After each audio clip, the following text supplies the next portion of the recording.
General Hospital shocker. Rick knows too much. Jason helps Michael and Sasha make him disappear. Port Charles had grown used to surprise returns, but Rick Lansing's reappearance sent a chill through the town. The former DA and master manipulator returned with a calm demeanor and a smile that masked something more dangerous. He claimed to want to rebuild bridges with Molly and repair his reputation.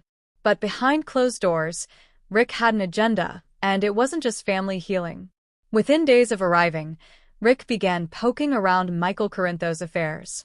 He turned up at YLQ uninvited, subtly referencing documents and legal vulnerabilities. He insinuated knowledge of shady financial moves made during Sasha's guardianship after her mental breakdown, and suggested that YLQ's recent expansion into biotech came with blood money attached, money he could trace back to corrupt Eastern European investors Michael thought had been buried. Michael tried brushing it off.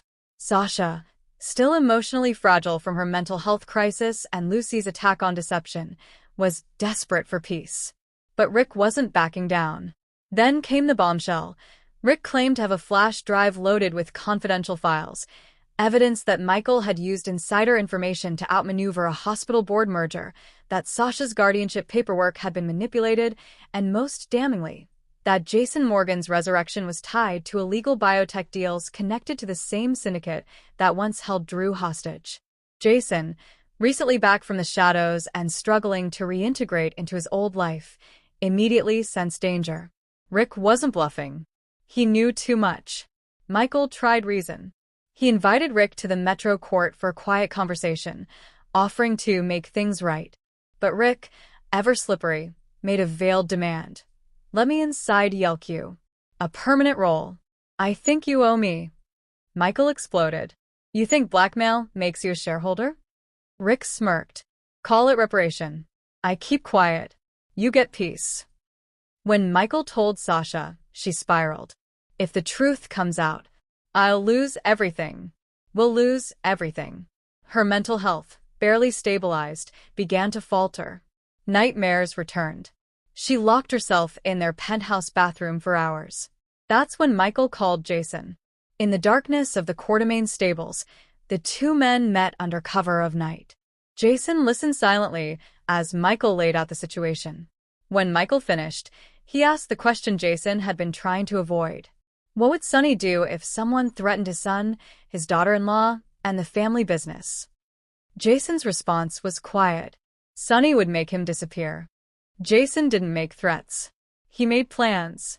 He began tailing Rick, discreetly at first, watching him move through Port Charles with practiced ease. Rick was slippery. He had stashed copies of the flash drive in multiple locations, and Jason quickly realized that killing Rick would only trigger exposure. So he formed a darker, smarter plan. Make Rick disappear in a way that leaves no trail, no corpse, no suspicion. He brought in Brick, Sonny's former tech expert, to help trace Rick's hidden files and destroy them. Brick discovered Rick was using a triple encrypted server in Buenos Aires with scheduled file drops to insurance contacts every 72 hours. Jason and Michael knew they had to extract Rick, neutralize the backups, and erase the trail, all before the next file dump. They had 72 hours. Sasha volunteered to help. She insisted on being the bait. "I'll lure him in. I'll make him believe I'm cracking. Tell him I want to confess everything. Go to the press." Michael protested, but she was adamant. "If I don't face this, I'll never stop being a victim." The plan was simple. Sasha invited Rick to the penthouse under the pretense of negotiating a deal. She cried. She confessed. She offered him a cut of the deception buyout money in exchange for silence. Rick softened. He never could resist playing savior. He took the bait. As he leaned in to take Sasha's hand, Jason emerged from the shadows, needle in hand. In seconds, Rick slumped unconscious. They moved fast. Jason and Brick transported Rick to a safe house outside Niagara Falls, a nondescript cabin owned by an old associate of Sonny's, long since off the books. There, they injected Rick with a long-acting sedative cocktail that kept him docile, while Brick and Michael wiped every trace of his digital life. They cracked the server in Argentina and redirected the auto dump to a dummy site that vanished within hours. The flash drives? Burned. Rick's burner phones? Melted. Then came the final phase. Jason made arrangements with a clandestine medical program in Istanbul, a place that specialized in memory suppression therapy. Illegal, experimental, but effective. It had once helped eliminate a rogue WSB asset. Rick would be transported there, his memory altered to believe he was a widower from Wyoming who had survived a boating accident in Canada. His new name, Gregory Shore. They forged the documents. Jason loaded him onto the boat. And just like that, Rick Lansing vanished from Port Charles. Jason returned and immediately helped Michael and Sasha construct a solid cover. Sasha checked into Shady Brook for a brief relapse, a believable emotional spiral triggered by Rick's harassment. Michael filed a restraining order. Rick never showed up for the hearing. The PCPD marked Rick as missing, but due to his history of sudden vanishing acts and shady dealings, no one investigated further. Even Molly, saddened, shrugged it off. It's not the first time Dad took off. Maybe he needed to start over. Sam questioned Jason but sensed the weight in his silence and let it go. Only Carly seemed to grasp the deeper truth. He crossed the family, didn't he? Jason nodded once. He left town. He won't be back. Weeks passed. Sasha stabilized. Her name was cleared. Michael's hold on Yelku solidified. He began expanding into tech and telehealth, pushing his father's legacy into new territory.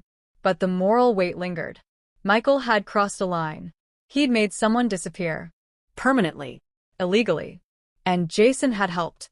One night, as he stood alone on the Q Estate balcony, Michael asked Jason, "Do you think we did the right thing?"